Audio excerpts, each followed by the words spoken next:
హరి ఓం. అందరికీ నమస్కారం. ఈరోజు పన్నిద్దరాళ్వార్లలో తొండరడిప్పొడి ఆళ్వార్ని గురించి చెప్పుకుందాం. పూర్వం చోళ దేశంలో మండంగుడి అనే గ్రామం ఉంది. అది కావేరీ నదికి ఉత్తరంలో ఉంది. ఆ గ్రామంలో వందల మంది బ్రాహ్మణులు వేదాధ్యయనం చేసేవారు. వారిలో ఒక బ్రాహ్మణుడు సంతానం లేని చింతతో భార్యతో కలిసి నారాయణాద్రికి వెళ్ళాడు. ఆ నారాయణాద్రి అంటే ఇప్పుడు కర్ణాటకలో తిరునారాయణపురం లేదా మేల్కోట. అక్కడికి వెళ్ళి సంపత్పుత్ర దేవుడైన సెల్వ పిళ్ళై పెరుమాళ్ళని ప్రార్థించి తిరిగి మండంగుడికి తిరిగి వచ్చాడు. కొద్ది రోజులకే ఆయనకి పుత్రుడు కలిగాడు. వేదాధ్యయనతో విప్రహ అంటే వేదాధ్యయనం వల్ల విప్రుడవుతాడు. తన పుత్రుడు నిజంగా విప్రుడవ్వాలని, ఇంకా నారాయణాద్రికి వెళ్ళి ప్రార్థిస్తే పుట్టాడని, అందువల్ల ఈ రెండిటిని కలిపి విప్రనారాయణ అని నామకరణం చేశాడు ఆ బ్రాహ్మణుడు. కలియుగంలో 108 సంవత్సరాలు గడిచాక ప్రభవనామ సంవత్సరం ధనుర్మాసం జ్యేష్ఠ నక్షత్రంలో శ్రీరంగనాథుని వనమాలికాంశతో విప్రనారాయణుడు జన్మించాడు. మిగిలిన ఆళ్వార్లకి ఎవరైతే పంచ సంస్కారాల్ని అనుగ్రహించారో సాక్షాత్తు ఆ విశ్వక్సేనుడే దిగివచ్చి విప్రనారాయణకు కూడా పంచ సంస్కారాల్ని అనుగ్రహించాడు. పాంచరాత్రాగమం ప్రతిపాదించిన తాప, పుండ్ర, నామ, మంత్ర, యాగాలు అనే 5 సంస్కారాలు లేకుండా వైష్ణవత్వం పూర్తిగా రాదు. కాబట్టి విశ్వక్సేనుడే స్వయంగా వచ్చి ఈ సంస్కారాల్ని చేశాడు. తర్వాత విప్రనారాయణుడికి జ్ఞాన, భక్తి, వైరాగ్యాలు వృద్ధి చెంది తల్లిదండ్రుల అనుమతి పొంది శ్రీరంగాన్ని సేవించని జన్మ ఎందుకని భావించి శ్రీరంగం చేరుకుని విష్ణు చిత్తులలాగే ఆ శ్రీరంగానికి పూలమాలల్లి అర్పిస్తూ ఉండే కైంకర్యాన్ని చేపట్టాడు. శ్రీరంగాలయానికి పడమటిలో ఉన్న భూభాగాన్ని ఆనంద నందనోద్యానంగా తీర్చిదిద్దాడు. భిక్షాటనతో కాలం గడుపుతూ పూలమాలలతో ఆ శ్రీరంగాన్ని అర్చిస్తూ ఉన్నాడు. అదే లోకంగా జీవిస్తూ ఉన్నాడు.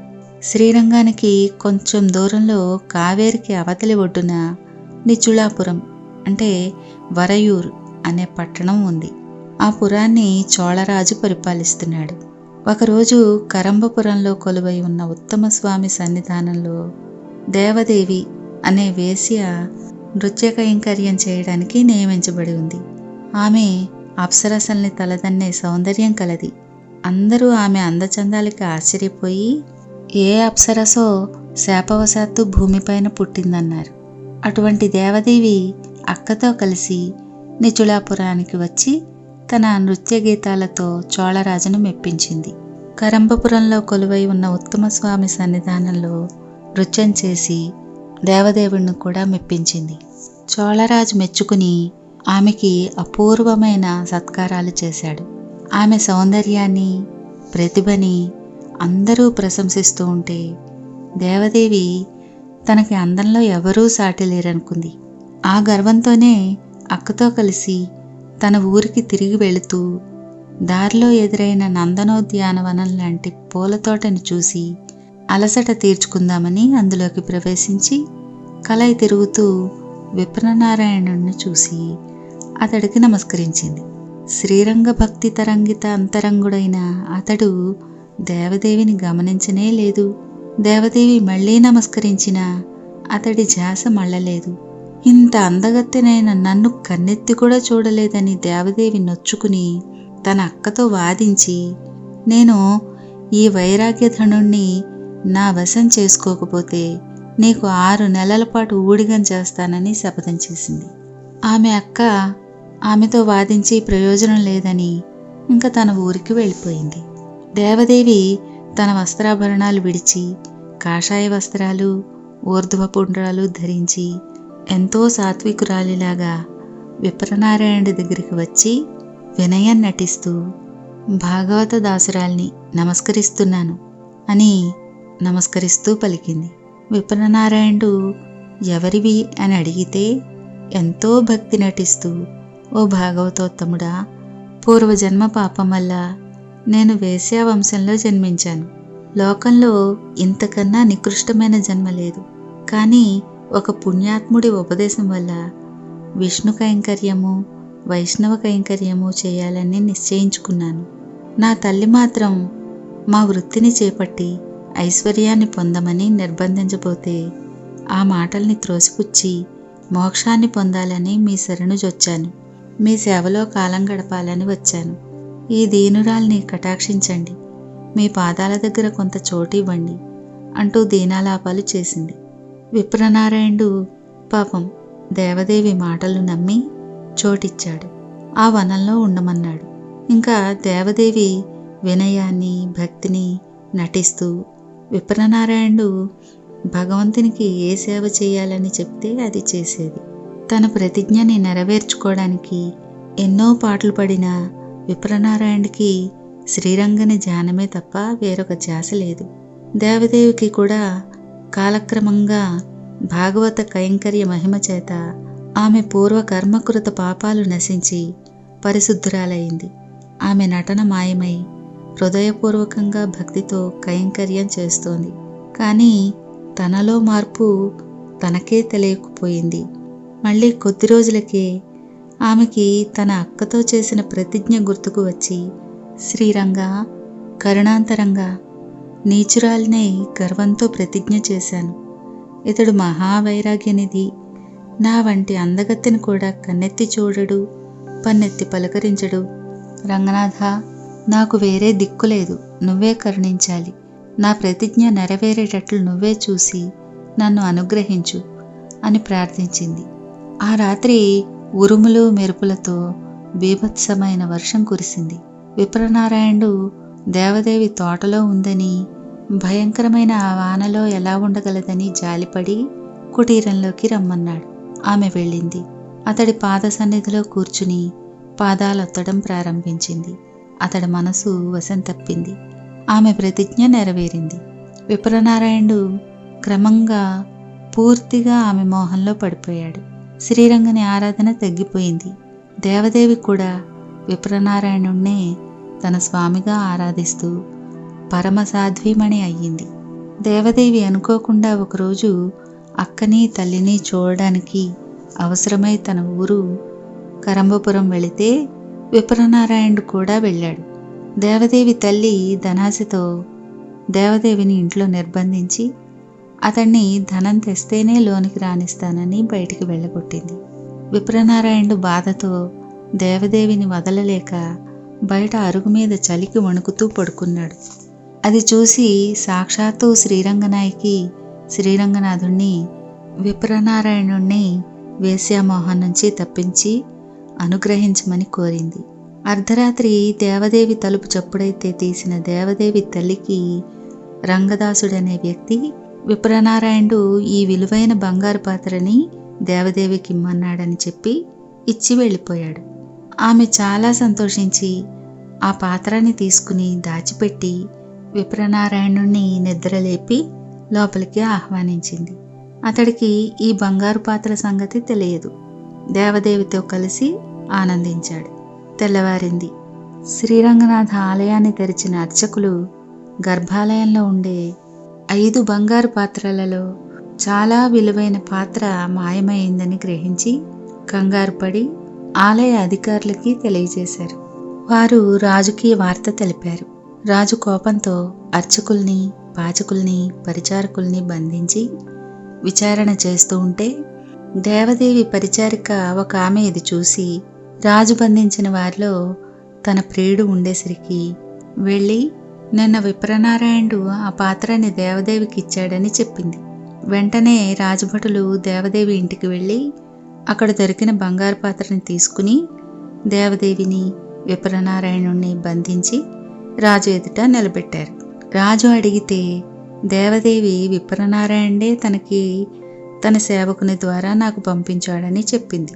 విప్రనారాయణుడు నాకు సేవకులెవరూ లేరు, నేను పంపించలేదు, ఇది అబద్ధమన్నాడు. కొంతసేపు వాద ప్రతివాదనలయ్యాక రాజు దేవదేవిని నిర్దోషిగాను విప్రనారాయణుణ్ణి దోషిగాను భావించి అతన్ని చెరసాలలో బంధించాడు. అప్పుడు అక్కడ విప్రనారాయణుడికి జ్ఞానోదయమైంది. తానెంతగా దిగజారిపోయాడో, వేశ్యా వ్యామోహంలో ఎలా పడిపోయాడో, అంతకుముందు శ్రీరంగనాథుడికి చేసే కైంకర్యంలో ఎంత నిష్టగా ఉండేవాడో, వారాంగన పొందు కోసం తాను ఎంతటి మహోత్కృష్టమైన దానిని చేజార్చుకున్నాడో ఇప్పుడు తెలిసింది. పశ్చాత్తాపంతో శ్రీరంగణ్ణి తలుచుకుని దుఃఖించాడు. అవధుల్లేని అతడి దుఃఖాన్ని చూసి శ్రీరంగనాథుడు కరుణతో చోళరాజు కలలో కనిపించి, రాజా, విప్రనారాయణుడు నిర్దోషి. దేవదేవికి బంగారు పాత్రని ఇచ్చిన రంగదాసుడిని నేనే. ఇదంతా నాలీలే. విప్రనారాయణుడి పూర్వకర్మని ఈ విధంగా పరిహరించాను. అతడు ఆచార్య కటాక్షపాత్రుడు, ముముక్షువు. అతన్ని ఈ విధంగా నేనే దండించాను. ఇంక నువ్వు దండించాల్సిన అవసరం లేదు. అతడిని విడిపించి తిరిగి నా కైంకర్యంలో నియోగించు అని ఆజ్ఞ ఇచ్చాడు.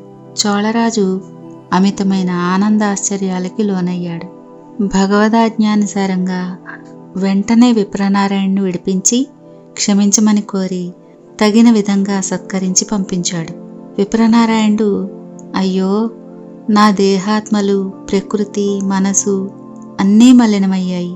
ఈ మాలిన్యం పోవాలంటే భగవద్భక్తుల పాదసేవ తప్ప నాకు వేరే మార్గం లేదు. భగవద్భక్తుల పాదధూళిని నా శిరస్సు మీద ధరిస్తాను. ఇదే నాకు తగిన ప్రాయశ్చిత్త మార్గమని భావించి అప్పటి నుంచి భగవద్భక్తుల పాదధూళిని తన శిరస్సు మీద ధరిస్తూ వచ్చాడు. ఒకనాడు రంగనాథుడు విప్రనారాయణుని పిలిచి, వత్సా, నీకిప్పుడు వచ్చిన లోపమేమీ లేదు. నా సేవ చేస్తూ నా సన్నిధిలోనే ఉండు. నీ సర్వాభీష్టాల్ని తీరుస్తాను. నీకిష్టమైన వరం కోరుకో అని పలికాడు.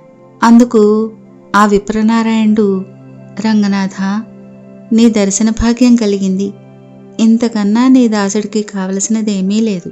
స్వామి, నువ్వు వరమీయదలుచుకుంటే నాకు భక్తాంగ్రి రేణువు అనే పేరు లోకంలో ప్రసిద్ధంగా ఉండేటట్లుగా వరమియ్యి అన్నాడు. శ్రీరంగనాథుడు అలాగే అనుగ్రహించాడు. అప్పటి నుంచి విప్రనారాయణుడు అనే పేరు కన్నా భక్తాంగ్రి రేణు అనే పేరే ప్రధానంగా అతడి పేరయ్యింది. ఆ అర్థంలోనే ద్రావిడ భాషలో తొండరడిప్పొడి అని, ఆళ్వార్లో ఒకటి కాబట్టి తొండరడిప్పొడి ఆళ్వారని పేరు పొందారు. ఇంకా దేవదేవి తన పాప ప్రక్షాళన కోసం తన సర్వ సంపదల్ని శ్రీరంగనాథునికి అర్పించి బంధువర్గాన్ని విడిచిపెట్టి భాగవతుల సేవలో తరించి కాలక్రమంలో భగవత్ సాయుధ్యాన్ని పొందింది. భక్తాంగ్రి రేణువులు కూడా శ్రీరంగనాథునికి పుష్పమాల కైంకర్యం చేస్తూ అసమానమైన భక్తి వైరాగ్య నిష్ఠాగరిష్ఠులై దేహాంతంలో తన నిజరూపమైన వనమాలా రూపాన్ని పొందారు. తొండరడిపొడి ఆళ్వారు 2 ప్రబంధాలు రచించారు. మొదటిది తిరుమాలై. ఇది 45 పాసురాల ప్రబంధం. ఇందులో తిరుమంత్ర, ద్వయమంత్ర, చరమ శ్లోకాల అర్థం ప్రతిపాదించబడి ఉంది. రెండవది తిరుప్పళి ఎడిచి. ఇదంతా శ్రీరంగనాథుని మేలుకొల్పే. ఇది 10 పాసురాల ప్రబంధం. 2 శ్రీరంగనాథున్నే సంబోధిస్తాయి. ఈ ఆళ్వార్ల కవిత్వం శ్రీరంగనాథుని భక్తితో పరిమళిస్తుంది. భక్తాంగ్రి రేణుల తనియన్ కోదండే జ్యేష్ఠ నక్షత్రే మండంగుడి పురోద్భవం చోళోర్యాం వనమాలాంసం భక్తపద్రేణుమాశ్రయే తమేవ మత్వా పరవాసుదేవం రంగేశయం కోదండే జ్యేష్ఠనక్షత్రే కోదండే జ్యేష్ఠనక్షత్రే మండంగుడి పురోద్భవం చోళార్వ్యాం వనమాలాంసాం వనమాలాంసం భక్తపద్రేణుమాశ్రయే తమేవ మత్వా పరవాసుదేవం రంగేశయం రాజవదర్హణీయం ప్రాబోధకీం యోకృత సూక్తిమాలాం ప్రబోధకీం యో కదలకు ప్రబోధకీం యో కృత సూక్తిమాలాం భక్తాంగ్రిరేణుం భగవంతమీడే. తర్వాతి భాగంలో తిరుప్పాణాళ్వార్ను గురించి చెప్పుకుందాం. హరి ఓం.